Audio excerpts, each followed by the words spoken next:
Hello, welcome to the Broken Not Broke interview, the only podcast for cancer families hosted by a cancer parent. My name is Adrian Franco, and I'm very happy to be here with you. The more information that we can provide you about pediatric cancer, the more resources that you know exist, I can assure you will make this very difficult time a little bit better. That's why we're here for you, to tell you you are not alone. There are resources and information that will help you. Today, we're going to talk to the CEO of IronMatt, an organization focused on pediatric brain tumors. We're also going to talk about one book that I recommend, especially before scans, and let you know more about the Broken Not Broke initiative by the Guarini Institute, where you can find information about financial assistance for your situation in any state of this country. Thank you. And we'll start with the interview with Matthew Giegerich, CEO of IronMatt. Matt, could you please start by sharing about IronMatt's mission and also inspiration for its founding? So IronMatt was founded in 2007 by very close friends of mine, Greg and Kelly Larson, in honor of their son, Matthew, who unfortunately passed from a brain tumor when he was 7 years old after a long and courageous battle. The simple inspiration is that Kelly and Greg had the financial means that allowed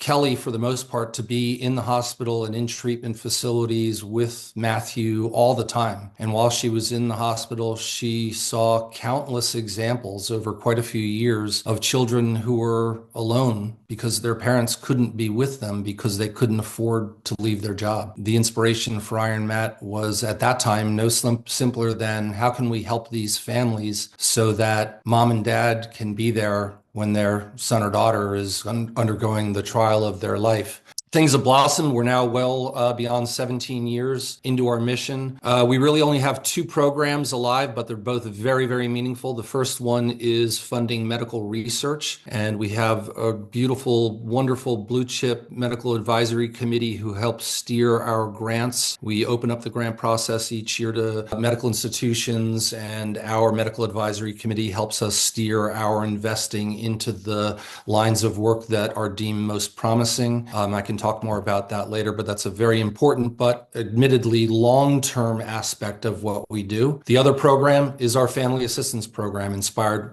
by the story that I shared with you about the Larson family. And our family assistance program is there to help families with a child who is undergoing treatment for brain or spinal cancers pay their bills. We don't pay medical bills, but we help them with their mortgages, their rent, utilities, car payments, insurance, travel, anything to help them get through what is clearly one of the most vital, critical, and often stressful, chaotic, horrific in some cases, periods of their lives. Thank you, Matt. It's really an inspiring organization with so much success. Tell us about what makes pediatric tumors particularly challenging from a financial perspective. Sure. So this harkens back to the story I just told about Greg and Kelly and their son Matthew in the hospital. But first off, note that pediatric brain tumors are non-discriminatory. They can happen to anybody. It can happen to any child, any family, those with a solid support network, those without any,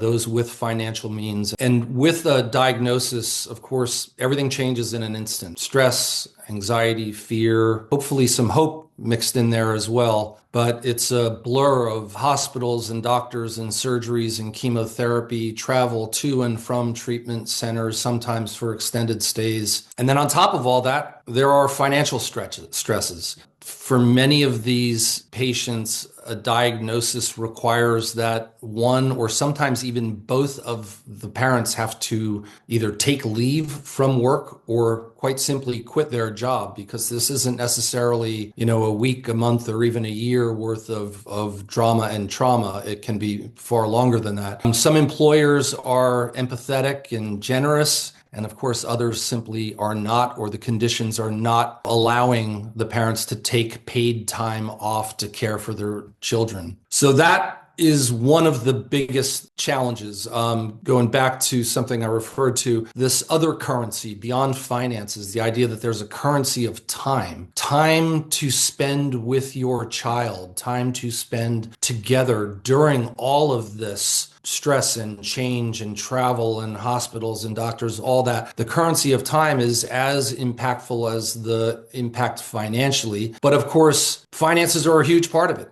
Medical bills, frequently massive, frequently indecipherable, mount up. We do not pay medical bills. But for families, just simply keeping on top of paying household bills, living expenses can become an afterthought. Even if they have the means, just staying on top of paying bills is a stress. Mortgages, rent, utilities, car insurance, all of it needs to be paid. I'm on the email domain of our application process. So when a social worker reaches out to IronMatt, says they have a child or a family who's in need, we see their stories come to life. It's frequently filtered through the social worker, which is appropriate both for confidentiality reasons and also, kind of a prideful distance between us and the families in some cases. But we see the stories and we see the pictures of the children, and you understand intuitively, immediately, how much suffering is going on and how just a little bit of help can go such a long way to ease maybe that day, maybe it's a week, maybe it's that month, but just helping families get through these hurdles is super gratifying to us, and we're honored and proud to do what we do, in that we can have an impact on the long term funding medical research, but we can also have an impact in the immediate term, helping these families with their financial strains. I want to ask your opinion about that aspect of the uncertainty of a longer treatment. What have you seen in with your families regarding that long-term financial impact? The fact that it's not in most cases a simple, we did the surgery or we did a course of chemo and now everything's fine and you can go back to, quote, normal life. What more often happens is a new normal becomes part of these families' everyday lives. And that new normal settles in for most of them. And human beings are fortunately incredibly resilient and adaptive to stress and change. But new normal is hardly normal. Constant anxiety over what's going to happen next. Is the next scan going to be clean? Anxiety about treatments and needles and chemotherapy side effects and who's going to stay home with, Bob or Billy or Mary or Jane while this is going on. It becomes the fabric of their new life, but it's not one they chose, and it's certainly one they would reject if they had that opportunity. But the financial problems that I described earlier don't necessarily go away. They just kind of turn into the new normal. One of us had to quit our job so that we could take our child back and forth to treatment each month or each week, depending. Our bills are mounting. The medical bills themselves are its own pile of turmoil. For some families, new normal finds a way through with a network of support, family members, community who are rallying around them. Sometimes living conditions have to change to accommodate new normal. But for most, the finances hang over all of this like yet another cloud in a storm that just doesn't seem to pass. And it can go on, as we know, for many years. Thanks, Matt. Let's talk about the type of assistance that you give in terms of categories, and just in a very, very practical way. If a family would like to request assistance, what's the first thing to do? What is the type of programs that you fund? So our family assistance program, again, been around for almost 17 years. Just some quick statistics. We've reimbursed bills or paid bills in excess of $5.5 million so far. We've helped more than 2,500 families in 48 states, plus Washington, D.C. and Puerto Rico. The need graph is actually on a rapid acceleration. We're spending well over $100,000 a month now helping families. We're paying almost 100 individual bills per month. That's on top of having spent about $7 million funding medical research along the way. I mentioned the different categories of bills that we're paying, but for all of this to be initiated, we have on our website a family intake form, an application, if you will. We require that form be filled out by a qualified, certified social worker who are very typically assigned to families once their child is diagnosed. The social worker validates some very important information for us that this is a child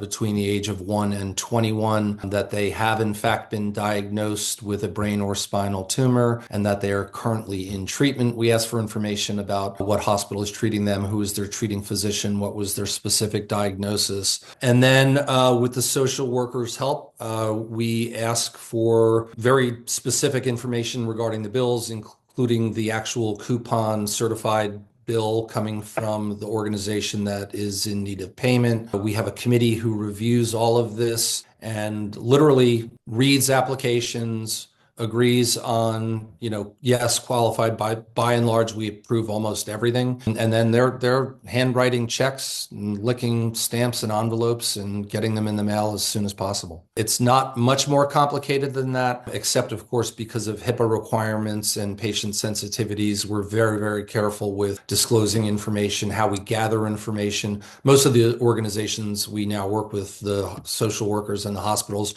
are equally careful, and we're managing this back and forth through controlled portals that are password protected. And, we like to respect the dignity, autonomy of the families, and only with their permission do we have any other kind of outreach.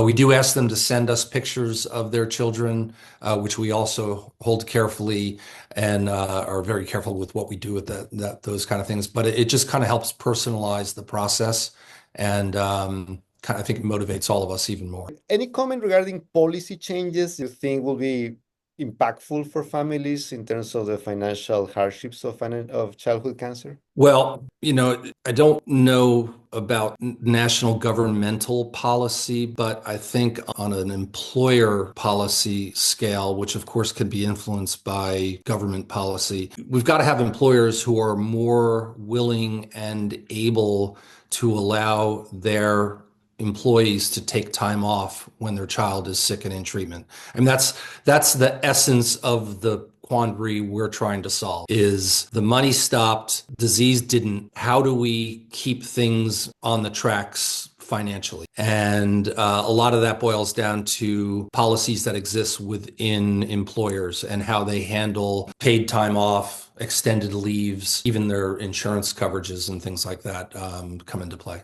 Thanks, Matt. How can the general public support IronMatt? That's a great question. So I wouldn't be doing my job if I didn't ask for, help from all of those who are going to watch and listen. But before I do that, I would say if any of the folks listening, watching, hearing about this have a family in need, maybe they're a family in need, recently dealing with a diagnosed child, go on IronMatt.org. We have an intake form, and again, we ask that be completed with a qualified social worker, and we'll try to get you or them the help they need. If anything that we've said today is reaching you and you feel like you want to be a part of it, you want to help, similarly, go to IronMatt.org and help us. There's donate now buttons. You can help, give money that will go directly to helping families. We are unabashedly grateful and shameless in needing and requiring and asking for donor support. That's what makes our organization capable of doing what it does. So again, we're eager to help and want to help families in need, and we're eager for anybody who likes what we do and wants to be a part of it. Join us, be a part of us, donate to us, reach out to us through the contact me button on the site. If you want to get involved in our local fundraisers or even spread the word beyond into new markets and new regions. So IronMatt.org, that's IronMatt.org. That is the place to go, both to request assistance, but also to support this great organization. Any last thoughts, Matt, before we conclude the interview?